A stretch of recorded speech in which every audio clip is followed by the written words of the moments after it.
नमो नमः छात्रों। आज विद्यालय से मैं निधि श्रीवास्तव एक बार फिर से संस्कृत की इस कक्षा में यूपी बोर्ड के कक्षा 10वीं के छात्रों का स्वागत करती हूँ। छात्रों, पूर्व की कक्षा में हमने आपको संस्कृत कथा नाटक कौमुदी का प्रथमा पाठा महात्मना संस्मरणानि के विषय में बताया। कुछ चर्चाएं की थी, उसमें हमने आपको बताया कि महात्मना संस्मरणानि में महात्मा जी का संस्मरण दिया गया है। महात्मा कौन? आप सभी परिचित है इस नाम से। महात्मा अर्थात राष्ट्रपिता बापू। ठीक है, तो राष्ट्रपिता बापू कौन थे? मोहनदास करमचंद गांधी। इनका पूरा नाम क्या था? मोहनदास करमचंद गांधी। तो छात्रों, महात्मा गांधी का पूरा नाम मोहनदास करमचंद गांधी था, परंतु हम भारतवासी उन्हें महात्मा गांधी या केवल महात्मा जी के नाम से जानते थे। वे राष्ट्रपिता भी कहलाते थे क्योंकि उन्होंने अपनी सत्यप्रियता, सत्यनिष्ठा, अहिंसा तथा सत्याग्रह के बल पर देश को पराधीनता की बेड़ियों से आजाद कराया था। तो प्रस्तुत पाठ में भी छात्रों महात्मना संस्मरणानि में भी आपको उन्हीं के विषय में बताया गया है। छात्रों, पूर्व की कक्षा में हमने आपको बताया था कि महात्मा गांधी जी जो है उनका जन्म वो पोरबंदर नगर में हुआ था। कब? सन 1869 को। और छात्रों, इनके पिता का नाम क्या था? इनके पिता का नाम क्या था? करमचंद गांधी। और माता का नाम पुतलीबाई था। और हमने आपको ये भी बताया छात्रों कि करमचंद गांधी सत्यप्रिय, निर्भीक, निडर, आत्मविश्वासी, स्वाभिमानी जैसे महापुरुष, मानी धनी महापुरुष थे। और उनके साथ साथ उनकी जो माता थी वो भी सत्यप्रियता, स्वभाव से सच्चरित और वाक्पटुता आदि में निपुण थी। तो छात्रों, दोनों माता पिता के गुणों का मेल जो है वो महात्मा गांधी जी के उसमें गुणों में आया। दोनों माता पिता के सच्चरित जो थे वो महात्मा गांधी जी के अंदर समाये। तो छात्रों, आगे के उसमें पाठ में क्या बताया जा रहा है उसको जानने के लिए आइए हम लोग देखते हैं महात्मा संस्मरणानि का तृतीय भाग है। क्लास 10 संस्कृत प्रथमा पाठा महात्मा संस्मरणानि का तृतीय पाठा। छात्रों, प्रस्तुत पाठ में भी हमने गद्यांश का हिंदी भाषा में अर्थ पर प्रकाश डाला है। और हम आपको छात्रों बता दें कि ये जो नाटक कौमुदी है इसमें आपको कोई बहुत ज्यादा ग्रामर वगैरह देखने की जरूरत नहीं है। इसमें केवल आपको पात्र का चरित्र चित्रण आएगा, मतलब किसी भी पात्र, कोई भी कैरेक्टर का उस पे आपको चरित्र चित्रण लिखना आएगा। और वस्तुनिष्ठ प्रश्न छोटे छोटे इन संस्कृत आएंगे और साथ ही साथ लघु उत्तरी प्रश्न भी इन संस्कृत आएंगे। तो इसलिए आप अगर स्टोरी को ध्यान से सुनेंगे तो आपको क्वेश्चन लिखने में और क्वेश्चन का आंसर देने में बहुत आसानी होगी। तो आइए देखते हैं महात्मा संस्मरणानि का तृतीय भागा। यहाँ पर प्रस्तुत पाठ में गद्यांश का हिंदी भाषा में अर्थ पर प्रकाश डाला है हमने। यह गद्यांश जो है तथापि से लेकर नेटाल नगरे अवारोहत तक है। तो देखिए, ध्यान से देखिएगा। तथापि मोहना सम्मुख अवलोकन आत्मानम वंचना तो वीरतम अक्रोध। यानी फिर भी मोहनदास जो थे सामने देखते हुए अपने आप को, आत्मानम यानी खुद को, वंचनात् यानी धोखा देने से, वीरतम अक्रोध यानी रोक के रखे थे। यानी फिर भी मोहनदास धोखा देकर सत्य को नहीं छिपाना चाहते थे। अर्थात मोहनदास जो थे तथापि यानी फिर भी, मोहना यानी मोहन, सम्मुख अवलोकन यानी सामने देखते हुए, आत्मानाम यानी खुद को, वंचना तो यानी धोखा देने से, वीरतम अक्रोध यानी रोक के रखा। तो उन्होंने फिर भी, मोहनदास ने सामने देखते हुए अपने आप को क्या किया? धोखा देने से खुद को रोक के रखा। अय माते मन्ये अनादरम मन व भवत। अय मात मन्यादर मन भवत, यानी यहाँ पर बहुत बड़ा सेंटेंस है, उसको आपको धीरे धीरे तोड़ तोड़ के पढ़ना है कि अयम, यहाँ पर आप इसको ऐसे पढ़ लीजिए, अयम प्लस अमात्य प्लस अनादरम प्लस अनुभवत। ठीक है, तो अयम अमात्य अनादरम अनुभवत। तो अयम यानी यह, अमात्य यानी खुद का, ठीक है, अनादर यानी अनादर, अम्वत यानी मतलब हुआ, अनवत यानी हुआ। तो यहाँ पर शिक्षकों ने क्या किया, जब उन्होंने उसको महात्मा गांधी को क्या किया था, केटल शब्द की स्पेलिंग बगल से नकल करने के लिए कहा था, तो यहाँ पर जब महात्मा गांधी ने खुद को धोखा देने से रोका, सत्य को छिपाने से रोका, तो इसलिए कि उनको नहीं आता है तो वो सत्य से बिल्कुल विमुख नहीं होंगे, ऐसा सोचकर वो अटल रहे। तो यहाँ पर शिक्षक लोग जो थे उनके, वो खुद का अनादर मान रहे थे। क्यों? क्योंकि स्टूडेंट जो है वो टीचर की बात को माना जाता है, परंतु यहाँ पर गांधी जी शिक्षक की बात को मान नहीं रहे थे, क्योंकि शिक्षक उन्हें गलत करने के लिए कह रहे थे। उन्हें कह रहे थे कि आप नकल करके केटल शब्द की स्पेलिंग को लिख लीजिए, परंतु गांधी जी ने अपने आप को खुद को धोखा देने से रोक के रखा। सहाध्यायीना मुपहास भूमि शिक्षकाणाम कोप भाजनं स्यामिति व्याजानात्। सहाध्यायीना मुपहास भूमि यानी सहाध्या यानी साथियों के, उपहास भूमि यानी उपहास का पात्र। तो साथियों यानी जो साथ पढ़ने वाले लोग थे, जब वो नकल नहीं करते तो क्लास में क्या होता है बच्चे, जब हम लोग क्या होता है कि जब बच्चा एक नहीं गलत लिखता है या उसको सही नहीं कर पाता मैडम के कहने पे, तो सारे दूसरे बच्चे क्या करते हैं, उसका मजाक उड़ाते हैं। तो यहाँ पर भी गांधी जी का साथियों ने क्या किया, उपहास किया, यानी वो उपहास के पात्र हो गए, यानी उनकी हंसी उड़ाई गई, मजाक किया गया। और शिक्षकाणाम कोप भाजनन यानी, और शिक्षकाणाम यानी शिक्षकों के, कोप यानी गुस्से के, भाजन होने पर भी श्यामिति व्याजनाथ यानी वो चुप रहे, वो अपने आप को कुछ भी नहीं बोले, ना किसी शिक्षक को जवाब दिया, ना छात्रों की बातों का जवाब दिया उन्होंने। वो साथियों के उपहास का, मजाक का पात्र भी बन गए, और शिक्षकों के गुस्से का भाजन भी होने पर वो खुद चुप रहे, उन्होंने कुछ भी नहीं बोला। वंचनाता सत्य से कदापि प्रच्छादनम भवितुम नार्हति।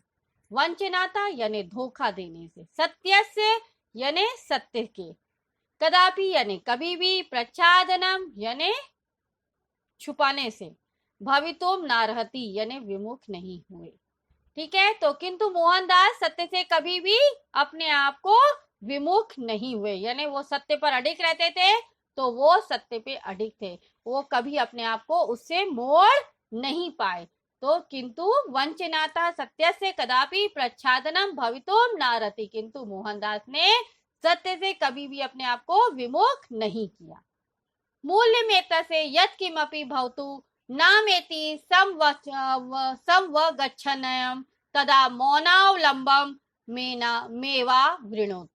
मूल्य में तस यानी इसका मूल्य कुछ भी हो, यानी सच बोलने का मूल्य, कीमत कुछ भी हो, क्योंकि आप सब जानते हैं कि सच बोलने से पनिशमेंट ही होता है, दूसरे लोग उसका मजाक ही उड़ाते हैं कभी भी, क्योंकि आज की दुनिया सब झूठ की दुनिया है। क्योंकि छात्रों आज की दुनिया जो है वो पूरी की पूरी झूठ की दुनिया है, झूठ का ही बोलबाला है।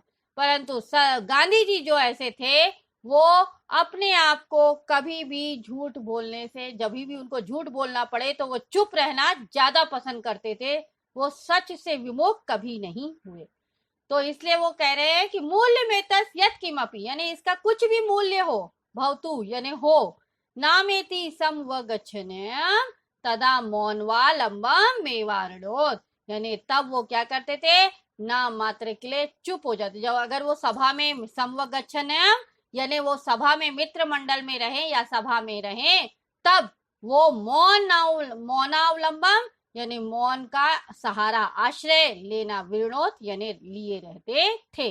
तो इसका मूल्य कुछ भी हो, अगर उनको गलत बोलना है या झूठ बोलना है, तो उस समय वो क्या करते थे छात्रों, चुप रहते थे, वो कभी भी झूठ नहीं बोलते थे। तो इसलिए इसका मूल्य जो कुछ भी हो, जब वे सभा में रहे तब वे मौन रहने का सहारा ले लेते थे जब उनको गलत बोलना हो।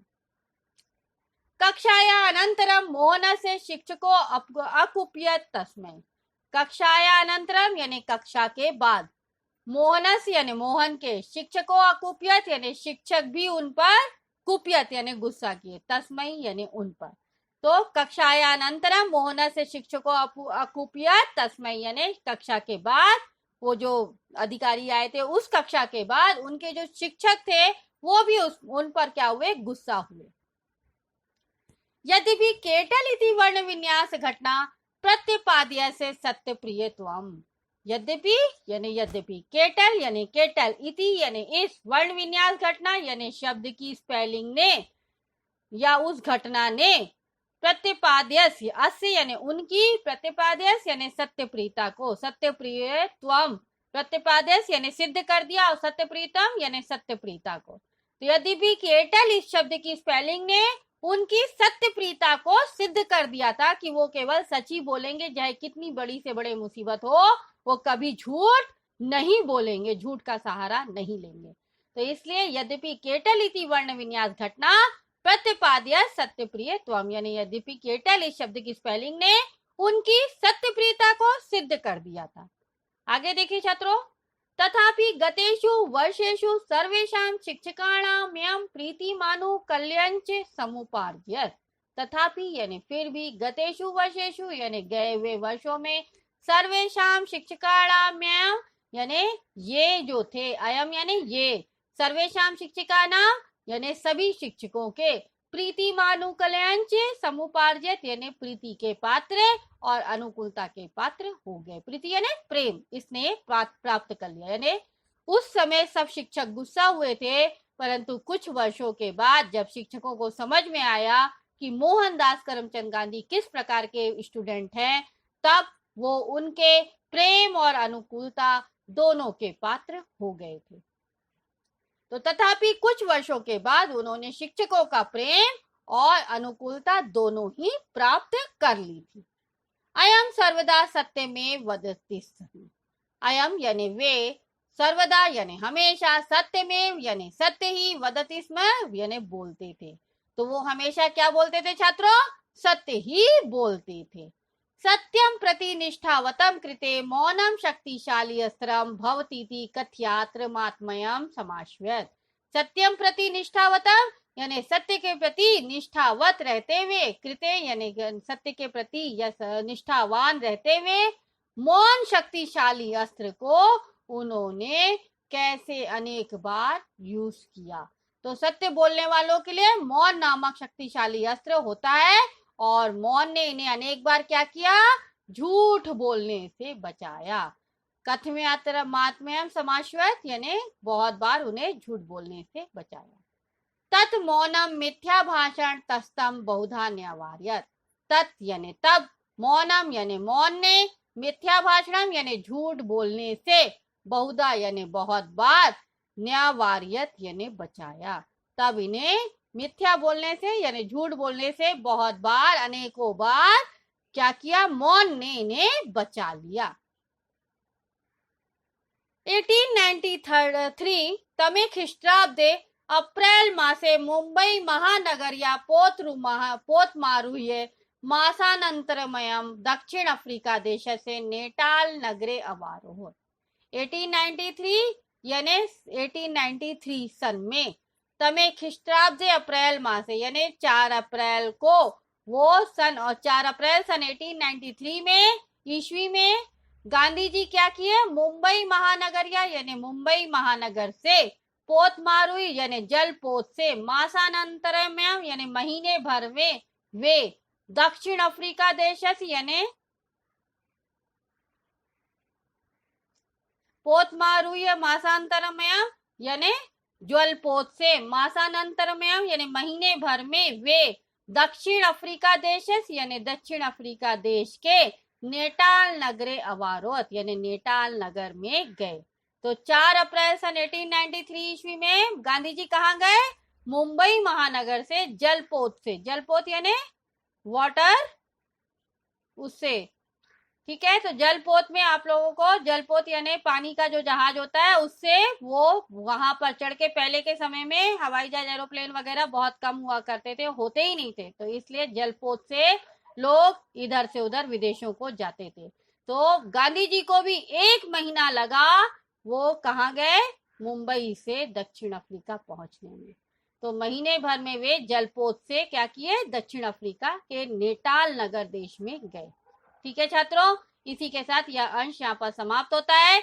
आज के इस अंश में आपने जाना कि मुंबई गांधी जी जो थे, केटल शब्द का वर्ण विन्यास गलत लिखने से खुद को गलत लिखा था और उन्होंने खुद को सत्य बोलने से रोक के रखा था कि वो सत्य ही बोलेंगे, गलत नहीं, झूठ नहीं बोलेंगे, झूठ का सहारा नहीं लेंगे।